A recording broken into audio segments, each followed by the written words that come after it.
Hi, this is Freeman Michaels for FAVE I want to talk a little bit today about how we can train our brain by ritualizing what we call practices. Basically, unhealthy eating habits for those of us who eat emotionally. In other words, stress, anxiety, fear, loneliness, whatever's going on. We've learned to use food to cope with those kinds of emotions, and over time these patterns of behavior, right, become habitual. We call them eating habits. Anyhow, with regards to shifting those habits, there's a couple pieces. The first is we have to recognize what the underlying need is that we've been using food to try to meet.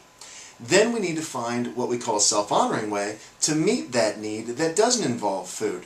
Then we need to practice that new behavior, practice it in a way that we do it consistently over a period of 21 to 30 days. Now the 21 to 30 days is what behavioral psychologists recognize is the time it takes for the neural pathways in our brains to organize. The example I give is if we just set an alarm clock, let's say for 6 a.m. when normally we wake up at 7. After 2 or 3 weeks, we don't need the alarm clock anymore. Our brains automatically wake us up, as it were, right? Sort of an internal alarm sounds. It's a new habit. And what we've done is we've basically trained our brain. That's what we do in the weight release program. We practice these new habits as self-honoring ways to meet our needs. Over time, they replace the old pattern. But here's a little bit that's tricky about this.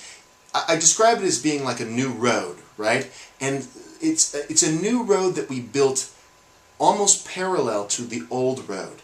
And it's very easy to default to the old habit. I give the example of walking every morning. I walk every morning. But if I get sick for 3 or 4 days, I find often it's challenging to sort of get back on track, get back on that practice, that self-honoring practice.